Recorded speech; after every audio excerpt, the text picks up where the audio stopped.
Madalas pagtagpuin ng tadhana ang dalawang tao sa hindi inaasahang pagkakataon. At sa bawat pagkakataon na yun ay palaging may nabubuong pagmamahalan. At iyan ang tatalakayin natin ngayong araw na ito, kaya't halina't samahan ako na ibahagi sa inyo ang kwento nila Stanley at Jessica at kung papanong hinubog ng tadhana ang wagas nilang pagmamahalan. Ang pagbabago sa buhay ni Jessica ay nagsimula sa isang napakagandang karanasan.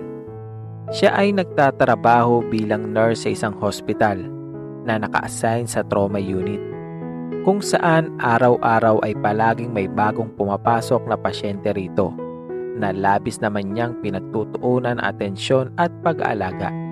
Dahilan para karamihan sa mga pasyenteng iyon ay hindi na nagtatagal pa ng isang buwan sa hospital. Maliban lamang sa isang lalaking pasyente na na-admit doon dahil sa isang malubhang head trauma. Nagtagal ito ng mahigit na 2 taon sa hospital bago malagay sa coma. Kahit anong gawin kasi ng mga doktor noon at espesyalista sa kanya ay hindi pa rin naging sapat para siya ay mapagaling.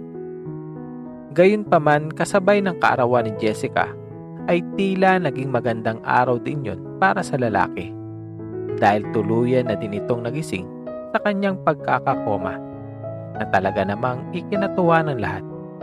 At doon sa kanyang pagising ay bumungad na agad sa kanya ang ilang mga doktor at medical council. Litong-lito pa siya ng mga sandaling iyon. Nawari mo'y nagtataka pa kung bakit siya naroroon sa ospital. "Kamusta na ang pakiramdam mo, sir? Ano po ang pangalan nyo? Naalala nyo pa po ba kung anong nangyari sa inyo?" Tanong ng doktor sa kanya habang siya ay ine-examine. "Okay naman ang pakiramdam ko, pero wala akong matandaan na kahit na ano. Hindi ko na din maalala kung ano ang pangalan ko." Mahinang tura ng lalaki.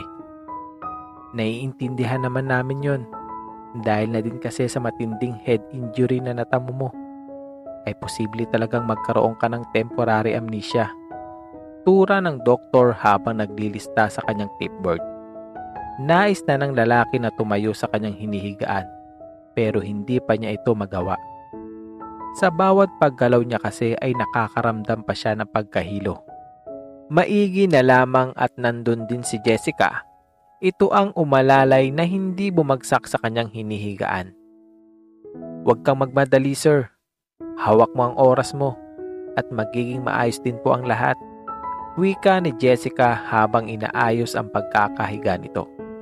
Sa 2 taon kasi na tinagal-tagal ng lalaki sa hospital ay tila naging malapit na din si Jessica dito dahil nga madalas niya ito mabisita at mabantayan. Nakapag-imbento pa nga si Jessica ng pangalan para sa lalaking iyon. Ito ay pinangalanan niyang Michael.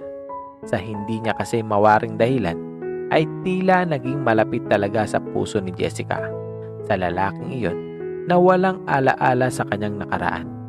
Para bang isang tao na muling naipanganak. Ang pangalan namang iyon nang madinig ito ng lalaki kay Jessica ay siya na din ginamit nito simula noon. Wala namang kasi ni isang kamag-anak na dumalaw dito. Kaya nung nagising ito ay mabilis na napalapit din ang puso ni Michael kay Jessica dahil ito naman ang palaging nag-aalaga at tumitingin sa kanya. Ilang araw din ang lumipas kung saan silang dalawa ay mas lalong naging malapit pa sa isa't isa. At nang tuluyang ngang gumaling at ma-discharge si Michael sa hospital, ay pabirong kinikilala pa nga sila ng karamihan doon na parang mag-asawa na. Kahit dumadating sa punto na may iilan ding nurse doon ang nagtatanong kay Jessica, "Ano ba ang nakita mo sa may amnesyang lalaking yan? Ang dapat pinagtutuunan mo ng pansin ay si Patrick." Nakangiting wika ng kasamahang nurse ni Jessica sa kanya nung huli silang nag-usap. Pero para kay Jessica, ang puso ang dapat na masusunod pagdating sa pag-ibig. At ang puso niyang iyon ay malapit sa nag-iisang lalaki lamang at iyon ay si Michael. At si Patrick naman ay tanging kaibigan lamang sa kanya. Pagkalabas ng hospital ay hinayaan ni Jessica na doon muna manatili si Michael sa kanyang apartment, kung saan mas lalong lumago pa ang pag-ibig nila sa isa't isa. Masaya silang dalawa na magkasama at labis-labis silang nagpapasalamat sa pamamagitan ng dasal dahil pinagtagpo sila ng tadhana. Babe, kailangan ko na maghanap ng trabaho. Ayoko kasing umasa na lamang sa'yo. 2 taon mo na akong inaalagaan at hindi mo ko iniwan hanggang sa paggaling ko. Sambit ni Michael matapos ang 1 buwang pananatili nito sa apartment ng kanyang kasintahan. Sige, kakausapin ko si Patrick. Nagtatrabaho yun sa isang construction company at sumasideline din bilang tubero. Sa tingin ko ay kinakailangan niya ng isang assistant na gaya mo, babe. Paniniguradong tugon ni Jessica sa kanya. Doon madali namang natanggap at nagkaroon ng trabaho si Michael sa construction company, kung saan madali niyang natutunan ang mga bagay-bagay. Gayunpaman, kahit na anong subok niyang gawin para alalahanin ang kanyang nakaraan, ay hindi niya ito magawa. Pero hindi pa rin siya nawawala ng pag-asa na dadating din ang araw ay malalaman niya rin ang lahat. Isang araw, ang kumpanyang pinapasukan ni Patrick at Michael ay nakakontrata para magkumpuni sa bahay ng isang mayamang pamilya. Marami kasing sirang tubo sa malaking bahay na yun na hindi kakayanin ng isang tao lamang. Kaya sina Michael at Patrick ang inatasan ng kumpanya para doon. Doon naabutan na nila ang renovation ng nasabing bahay, kung saan isa-isa nang binubuhat papasok ng mga trabahador ang mga gamit rito. At sa hindi mawaring dahilan ay tila may naramdamang kakaiba si Michael sa bahay na iyon. Tila kasi pamilyar ito sa kanya. Pagpasok sa loob ay unti-unting inobserbahan ni Michael ang paligid. Nagbabaka sakali na may kaunting makakatulong ito sa pagbabalik ng kanyang alaala. Hanggang sa mapansin niya ang isang larawan na nakalagay sa isang black frame na nakapatong sa isang mesa doon. Noong una ay inakala niyang imahinasyon lamang ang kanyang napansin. Pero nang lapitan niya ito at suriin, ay natigilan siya sa kanyang nakita. Ang lalaki kasi sa larawang iyon ay walang iba kundi siya. Napansin din ito ni Patrick na sa kanyang likuran pala ng mga sandaling iyon. Hindi naman siguro ikaw yan? Pagtatakang tanong ni Patrick kay Michael. Hindi ko nga alam eh.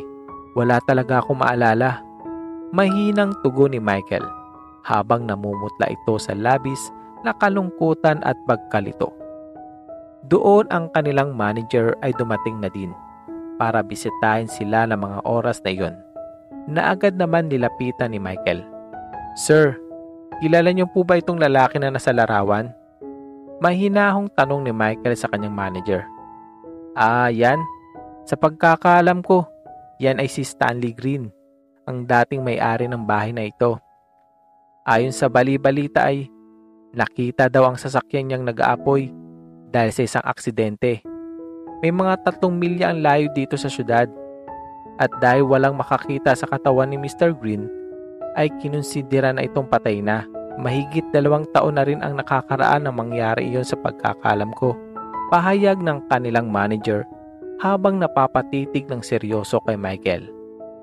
Tila ngayon lamang nito napansin ang pagkakahawig nito kay Mr. Green. Ayon sa larawan, biglang nanakit ang ulo ni Michael, kaya napaupo itong bigla sa pinakamalapit na upuan. Para kasing may mabilis na mga imahe at pangyayari na biglang pumasok sa kanyang utak ng sabay-sabay. Michael, pare, ano nangyayari sa'yo? May sakit ka ba? May pag-aalalang wika ni Patrick dito. Si Michael naman ay hindi makapagsalita, habang patuloy pa ring minamasahe ang sarili niyang ulo. Doon naunawaan na ng kanilang manager ang lahat, lalo na't alam niya ayon sa medical record ni Michael na may temporary amnesia ito. Malamang di umano na naalala na nito ang kanyang tunay na pangalan. at ang realidad na isa siyang matagumpay na negosyante at hindi lamang basta isang tubero. Lumala pa ang pananakit ng ulo ni Michael ng mga sandaling iyon, kaya't inihatid na ito kaagad ni Patrick sa ospital. Doon inasikaso siya ng mga doktor sa may trauma unit at doon unti-unti nang bumalik ang mga alaala nito. Isang araw noong napagdesisyonan niyang umuwi ng maaga para sorpresahin ang kanyang asawa na si Rebecca. Umaasa ito na mapuno ang kanyang gabi ng pagmamahal at kasiyahan, kasama ang nag-iisang babae sa kanyang buhay. Pero nagulat siyang maabutan si Rebecca na may kasamang ibang lalaki sa kanilang kwarto. At ang lalaking kasama pa nito ay ang kanilang trabahador na si Joseph, na tinanggap nila sa trabaho mga 6 na buwan pa lamang noon ang nakakaraan.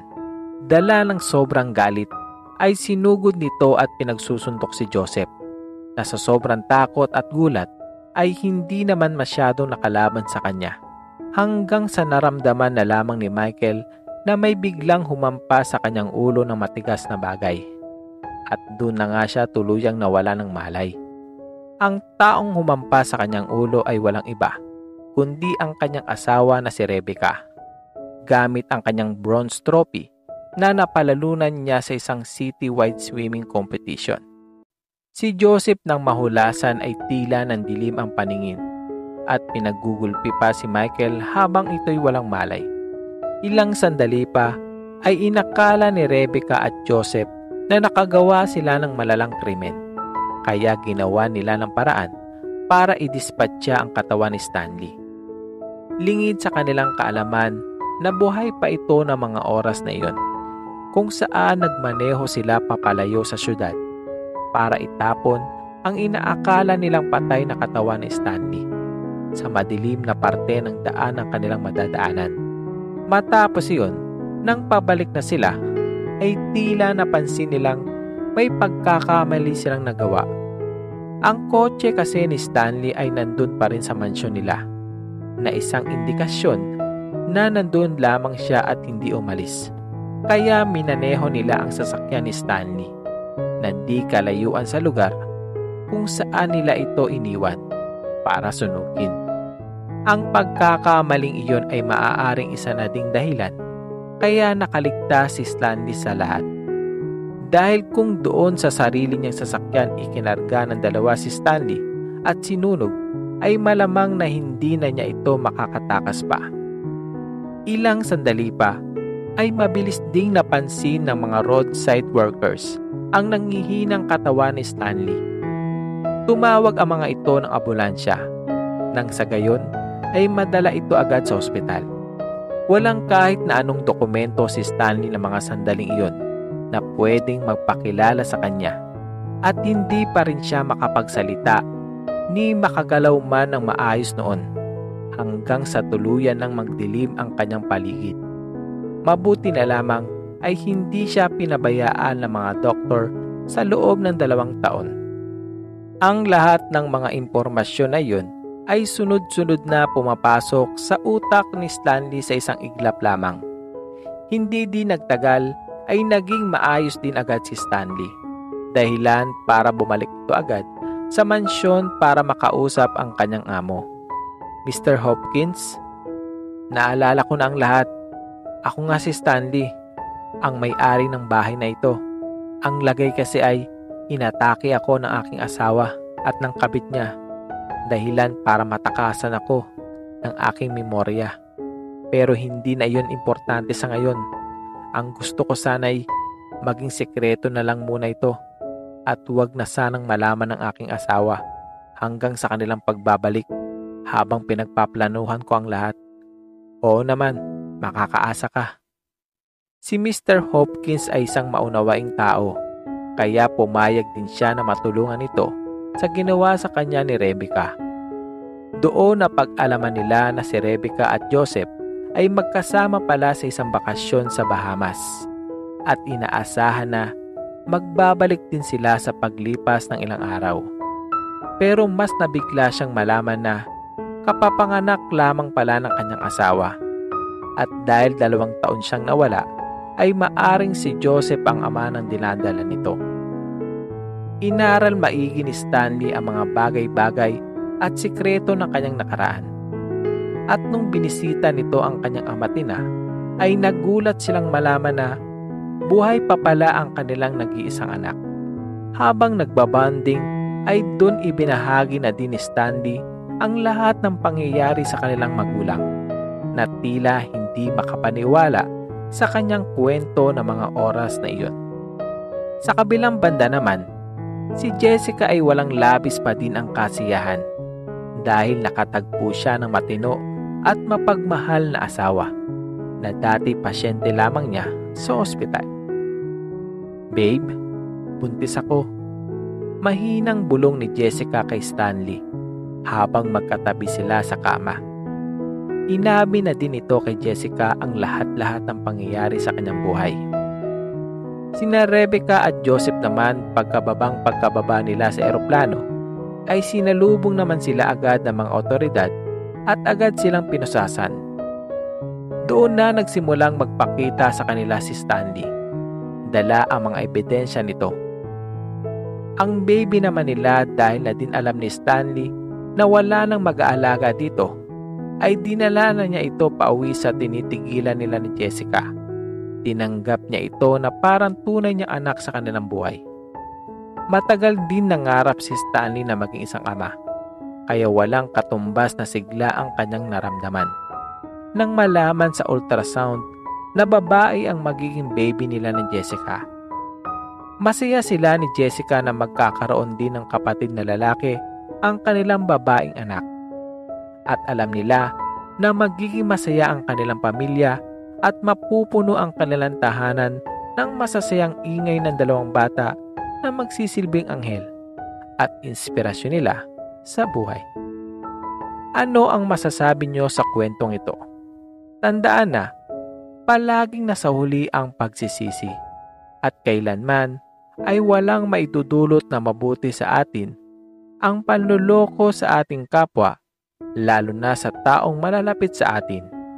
Isa itong paggawin na hindi lamang masama para sa paningin ng karamihan, kundi masama din sa mata ng ating Panginoon na palaging nakatingin at nagbabantay sa atin. Sana ay nagustuhan nyo ang kwentong ito at sana ay samahan pa kaming muli sa iba pang kwento na ihahatid sa inyo na hindi lamang magbibigay sa inyo ng aral at inspirasyon, kundi kukurot din sa inyong mga puso. Maraming salamat po.